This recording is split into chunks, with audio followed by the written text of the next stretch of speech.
with it, because a good man can take a trauma-filled woman and talk to her, pray with her, teach, listen, guide, love her, and all those trauma things will just go away. And you know what? We can now finally learn as a culture to take away the ick about the word being taught or led or submitting to a man, because oftentimes women have had to do things that men are supposed to do in the home, be in their boy energy, masculine energy, for survival. There's something about that that's quite funny. So I see these clips of all these women talking about where have the providers and protectors gone. Let a 60-year-old man tell you young men out there from experience. 3 different marriages, 10 different kids, 7 of them step. You get nothing out of being a provider or a protector. Nothing. Insults, ridicule, abandonment, that's all that awaits you. People won't even remember all the sacrifices that you made, financially, physically, or in any way. They won't even care. So young man, save yourself. Focus on yourself. Put your money in your pocket. Worry about your own survival, because nobody else will. We're going to listen to, I don't know what his name is, Rotimi. Man, he played Andre on Power. But let's listen to him talk about how a good man heals a broken woman. Another panda bear. See here talking about how a good man heals a broken woman. Y'all peep gang. With it, because a good man can take a trauma-filled woman and talk to her, pray with her, teach, listen, guide, love her, and all those trauma things will just go away. Here's the problem with the dude you hear talking this foolishness. Man, that trauma never goes away because you listening and talking and doing all of that. It never goes away.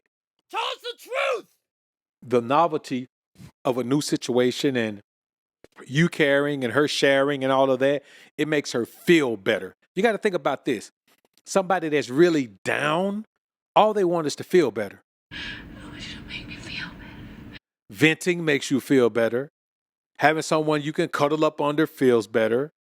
Having someone who's willing to care feels better.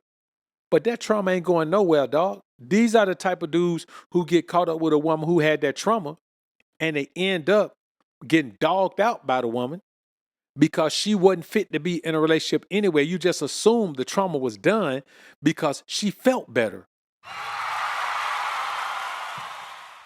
And I love that you say that, because it's so powerful in that when a man knows who he is and he knows his position, there's nothing that he cannot cultivate. Again, that word, cultivate out of a woman, no matter what it is that she's been through. But it requires him understanding who he is, who he's from, and who he reports to in leadership, in the hierarchy of leadership, God being at the top. Now, I want you to hear what she said. There's nothing that a man can't cultivate out of a woman. Can't cultivate out. Okay, well, here's the thing about negative energy. If it hops out of her, it's going to attach to your ass. If you cultivate negative energy out of a woman, you're cultivating it. You're becoming the new host of it. That's how energy transfers between people. Why would I want to host her? Yes, the woman feels better, but you feel worse. And you know what? We can now finally learn as a culture to take away the ick about the word being taught or led or submitting to a man, because oftentimes women have had to do things that men are supposed to do in the home. Unfortunately, yes, unfortunately. So it comes from a lineage of a generation, of many generations of women who have had to do things and step into that manly role. So now you have a generation of women who've had to be in their boy energy, masculine energy, for survival. And I'm sorry, I could not be a man in this new generation because I would have been put that fire on y'all females. I'm sorry. Because what you mean, you can have my number, but you got to pay my rent. What you mean, I can't have no kids, but you got 4. What you mean, if you out with your homegirls, I got to pay for everybody's stuff. What you mean, I got to be rich, but you live on your mama's couch. What you mean, I got to have more than 3 pair of pants, but you only got 1 wig. What you mean, if I want to take you out on a date, I got to pay for you a babysitter. What you mean, if I want to take you out on a date, I got to buy your son some diapers and shoes.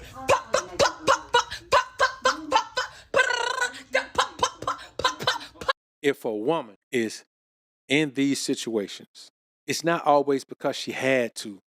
See, the problem is, too many women ain't never had a husband, but they just slept with a bunch of men. Too many women ain't never had a husband, but they done had a bunch of babies. Too many women ain't never had a husband, but they out here trying to live a man's life. Too many women ain't never had a husband, but they've been out here making bad decisions because they ain't got no guidance. So when we talk about women have been forced to do, no, women have chosen to do those things. For the most part, they have chosen. The majority of time breakups happen, women leave. So how in the hell you get to claim victim when you the one who left the relationship? How you get to say that the man done left you and abandoned you when you the one who left the relationship? And all this talk about, well, just because we ain't together no more, don't mean you can't be there for your kids. That's exactly what the hell it means. How you expecting me to do out of the house what I did in the house? If we're all in the house together, that's a different way that I can father my children. If I'm outside of the house and you're in a house with the children, I'm in a separate residence, I can't father them that way anymore. It doesn't work like that. But women don't think about that because they expect you as a man to do all of these things because they lied to themselves and say that they did it. You didn't. You didn't. You didn't try to be a mom for kids that weren't in the house with you. For the most part, you weren't in the house with your kids, then the man took them and moved somewhere else. That's just not how it goes. So I want y'all to understand the real reason you just heard this woman say, the majority of these women are too damaged. They don't want to be wives. They are gravitating toward the position of masculinity that they say they've been forced to assume. They say they've been forced to assume it. Well, why y'all been having babies with a man who won't even commit to you?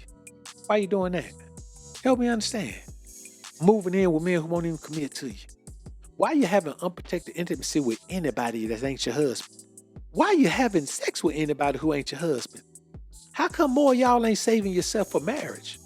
You know why? Because you don't view marriage as a viable option. You don't want marriage. You want provision. You want somebody to take care of you, but you don't want him to be your husband. Man, women settle for marriage as a means to get somebody to take care of them. If you could take care of her without marrying her, bruh, she'd go for that. It ain't many women would say, well, no, I don't just want you for the money. I want you to marry me too. I want the ring on my finger. I want us to be connected together in real life, in real time. Nope. The majority of women are not going to say to me like, wait a minute. She going to make sure she hearing what you're saying. Wait a minute now. You saying that we could be together, but we ain't got to live together. And we ain't got to be married. And you'll still pay my bills? Let me get that in writing. That's what she going to say. Because the reality is, men are starting to realize in this society that women don't love, respect, or care about men. Now, you as a man may have a woman or women who do, but for the most part, women in this society do not love, care for, or respect you as a man. And without respect, there is no love. Without no love, you can't get my doves, baby. You can't get it. You can't get it. I got the money, you got the honey. Let's go. So go get some money. Listen, I got the money, you got the honey. I can buy some honey with the money, and you can make some money with the honey. Go do that. If you want to play that game, go do it, because provision and protection is now your right. So you got to remember this. Divorce takes more from you than marriage ever gives. Ever give. Even if just the mental anguish of going through a divorce, the legal ramifications of going through a divorce, the time restraints of going through a divorce, and the little bit of financial benefit that you lose and she gains going through a divorce. Marriage never gives you enough to justify what you got to deal with in divorce. It never does, man. It never does. So don't be the fool who wipes up the hoe while everyone else holds down your wife. Don't wife up the working girl while everybody else treats your wife like the working girl. She your wife, but she hold everybody else. Why do it? Don't do it. I don't like the way that sounds. Let me rephrase that. Don't be the fool who wipes up the hoe where everyone else holds down your wife. Don't do it. It's not worth it, man. If that's her past, don't let her be your future. Because who she is based on who she's been. And she can never fully change. She can play the game, but she can't change. And listen, I'm saying this. I don't mind a woman being free and doing whatever she want to do. I'm saying this. Don't shame her. Don't blame her. But damn sure don't claim her. Because if you do, you keep putting your life in danger. Don't do it, brothers. Man, listen, you cannot deal with the past trauma of a woman. Because if she hadn't dealt with it, she can't control it. And when it rears its ugly head, all it does is attach to you. And a lot of time you worry about your energy being drained, you got to worry about the energy exchange. Because sometimes a woman don't want your energy. She want to give you hers. She just need a host for the energy that she carrying around. And I'm going to be honest with you. Beware of the craft. Because the majority of them use it.